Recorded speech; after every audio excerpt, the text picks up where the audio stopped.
ধানমন্ডি ৩২ ভাঙা নিয়ে যা বললেন ভারতের মোদী সরকার। ৩২ নম্বর ইস্যুতে যে সুযোগ নিতে পারে মোদী সরকার। গত ৫ আগস্ট ছাত্র জনতার অভ্যুত্থানের মুখে পলাতক সাবেক প্রধানমন্ত্রী শেখ হাসিনা ছাত্র সমাজের উদ্দেশ্যে ভাষণ দেওয়ার ঘোষণা দেন।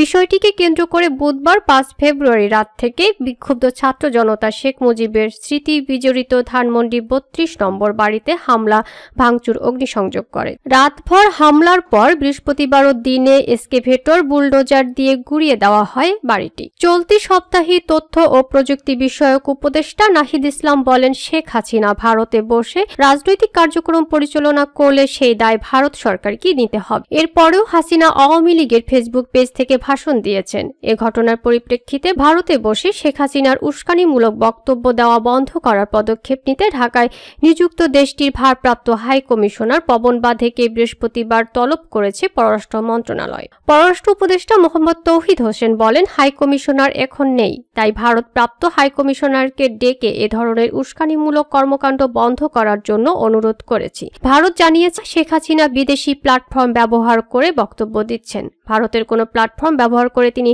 বক্তব্য দিচ্ছেন না। এবার ধানমন্ডি ৩২ ভাঙা নিয়ে বিবৃতি দিয়েছে ভারত। দেশটির পররাষ্ট্র মন্ত্রণালয়ের মুখপাত্র রণধীর জয়সওয়াল বলেছেন, দখলদারিত্ব ও নিপীড়নের বিরুদ্ধে বীরত্বপূর্ণ প্রতিরোধের প্রতীক শেখ মুজিবুর রহমানের ঐতিহাসিক বাসভবন ভেঙে ফেলা হয়েছে। বিষয়টি খুবই দুঃখজনক। ভারতের পররাষ্ট্র মন্ত্রণালয়ের ওয়েবসাইটে এই বিবৃতি প্রকাশ করা হয়। বিবৃতিতে আরও বলা হয়, যারা বাঙালি পরিচয় নিয়ে গর্ব করেন এবং এই পরিচয় লালন করার পাশাপাশি স্বাধীনতা সংগ্রামকে মূল্য দেন, তারা সকলেই বাংলাদেশের জাতীয় চেতনার ক্ষেত্রে এই বাসভবনের গুরুত্ব সম্পর্কে অবগত। আমরা এই ভাঙচুরের তীব্র নিন্দা জানাই। ৩২ নম্বর ইস্যুতে যে সুযোগ নিতে পারে ভারত মোদী সরকার। আওয়ামী লীগের প্রধান নেত্রী শেখ হাসিনার দেওয়া রাজনৈতিক ভাষণকে কেন্দ্র করে বুধবার ঘুরিয়ে দেওয়া হয়েছে ধানমন্ডির ৩২ নম্বরের বাড়ি। বিক্ষুব্ধ জনতাকে খুব একটা বাধার সম্মুখীন হতে হয়নি। আর এই বিষয়টিকে কেন্দ্র করে রাজনৈতিক ফোন দিয়ে আটতে পারে শেখ হাসিনাকে আশ্রয় দেওয়া ভারত, এমনটাই মনে করেন কবি, মানবাধিকার কর্মী ও রাজনৈতিক বিশ্লেষক ফরহাদ মজহার। তার মতে, দিল্লি আন্তর্জাতিক মহলে প্রমাণ করার চেষ্টা করবে যে জানমাল রক্ষা করতে উপদেষ্টা সরকার ব্যর্থ।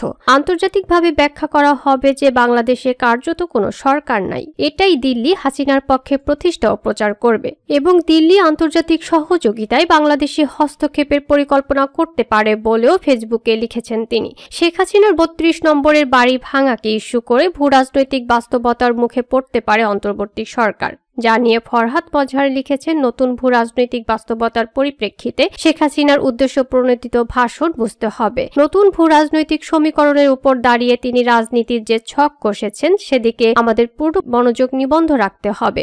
বিক্ষুব্ধ জনতাকে বাড়ি ভাঙতে বাধা না দেয়া ও সেনাবাহিনীর সরে আসার সিদ্ধান্তকে সঠিক জানিয়ে ফরহাদ মজহার বলেন, ছাত্র জনতার ন্যায়সঙ্গত ক্ষোভের পরিণতি হচ্ছে ৩২ নম্বর ধুলায় মিশিয়ে দেওয়া। এটা শুরু, এটা শেষ নয়। আমরা দেখলাম একে রক্ষা করার কোনো পদক্ষেপ সরকার গ্রহণ করে নাই। সেনাবাহিনী কিছুক্ষণের জন্য এলো, ফিরে গেছে। জনগণের বিপরীতে সেনাবাহিনীকে দাঁড় না করবার নীতি সঠিক। এরপর তিনি লিখেছেন, কিন্তু আমাদের মনে রাখতে হবে দিল্লি প্রমাণ করার চেষ্টা করবে যে জানমাল রক্ষা করতে উপদেষ্টা সরকার ব্যর্থ। আন্তর্জাতিকভাবে ব্যাখ্যা করা হবে যে বাংলাদেশে কার্যত কোনো সরকার নাই। এটাই দিল্লি হাসিনার পক্ষে প্রতিষ্ঠা ও প্রচার করবে। দিল্লি দাবি করবে বাংলাদেশের পরিস্থিতি আঞ্চলিক নিরাপত্তার জন্য হুমকি, ফলে দিল্লি আন্তর্জাতিক সহযোগিতায় বাংলাদেশের হস্তক্ষেপের পরিকল্পনা করতে পারে। শেখ হাসিনার বাড়ি ভাঙাকে কেন্দ্র করে তৈরি হতে যাওয়া আন্তর্জাতিক এই রাজনীতি কিভাবে মোকাবেলা করতে পারে অন্তর্বর্তী সরকার, সেটাও জানিয়েছেন এই অভিজ্ঞ রাজনৈতিক বিশ্লেষক। তিনি বলেন, এই বাস্তবতা এবং সম্ভাব্য ভূ রাজনৈতিক পরিস্থিতি অবশ্যই আমাদের মনে রাখতে হবে। যদি আমরা সামনের দিনে আরো গভীর সংকটে পতিত হওয়া থেকে মুক্ত থাকতে চাই, তাহলে অবিলম্বে শেখ হাসিনার সংবিধান বাতিল করে পূর্ণ ক্ষমতা সম্পন্ন অন্তর্বর্তীকালীন সরকার গঠন করুন।